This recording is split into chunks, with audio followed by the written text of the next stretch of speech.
যুদ্ধ বন্ধে যুক্তরাষ্ট্রের সঙ্গে সৎভাবে কাজ করতে প্রস্তুত জেলেনস্কি। ইউক্রেনের প্রেসিডেন্ট ভলোদিমির জেলেনস্কি সম্প্রতি জানিয়েছেন যে রাশিয়া ইউক্রেন যুদ্ধ বন্ধে যুক্তরাষ্ট্রের পক্ষ থেকে আসা খরচা শান্তি পরিকল্পনা নিয়ে ওয়াশিংটনের সঙ্গে গঠনমূলক, সৎভাবে এবং দ্রুততার সঙ্গে কাজ করতে তিনি প্রস্তুত। এই ঘটনাটি এসেছে যখন মার্কিন সেনা সচিব ড্যানিয়েল ড্রিকল কেইভে জেলেনস্কির সঙ্গে দেখা করেন এবং সেখানে ইউক্রেন যুদ্ধের আসনে 28 দফায় একটি খসড়া পরিকল্পনা উপস্থাপন করেন। মার্কিন গণমাধ্যম খবর অনুযায়ী প্রকাশিত হয় নাই এমন এই খসড়া পরিকল্পনা বেশ কয়েকটি শর্ত মস্কোর স্বার্থে অনুকূলে বলে মনে করা হচ্ছে। মূল শর্তগুলোর মধ্যে রয়েছে ভূখণ্ড ছাড়, ইউক্রেনকে দোনবাস অঞ্চলে সেই সব এলাকা ছেড়ে দিতে পারে যা এখনো কেইভের দখলে রয়েছে। সামরিক শক্তির হ্রাস, ইউক্রেনের সামরিক বাহিনী অর্ধেকেরও বেশি কমিয়ে ফেলতে হবে। তাদের আধুনিক ও কিছু সমরাস্ত্র ত্যাগ করতে হবে। ন্যাটোতে যুক্ত না হওয়ার নিশ্চয়তা, ইউক্রেনকে ভবিষ্যতে ন্যাটো সামরিক জোটে যুক্ত না হওয়ার প্রতিশ্রুতি দিতে হবে। এইসব শর্তে রাশিয়ার লাভ।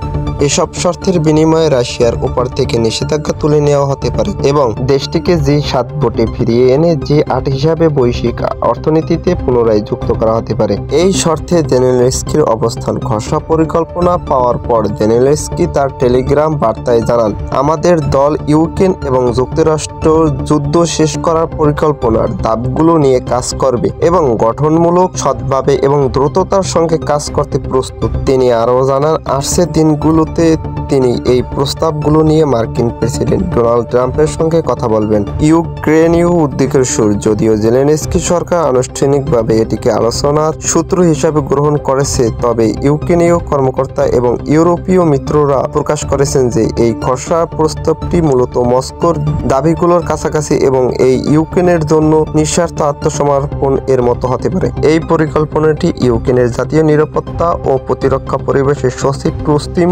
উমেরভেরের সাথে মার্কিন বিশেষ দূত স্টিভ উইটকফের গোপন আলোচনা সফল বলে জানা গেছে। রুস্তেম উমেরভ কিছু পরিবর্তনের পর পরিকল্পনা সিংহভাগ অংশে সম্মত হয় তা জেলেনস্কির কাছে উপস্থাপন করেছেন বলে মার্কিন কর্মকর্তারা দাবি করেছেন। ইউক্রেনের বর্তমান সামরিক ও রাজনৈতিক সংকটের মধ্যে এই মার্কিন পরিকল্পনা জেলেনস্কির উপর চাপ আরও বাড়াচ্ছে বলে মনে করছেন বিশ্লেষকরা।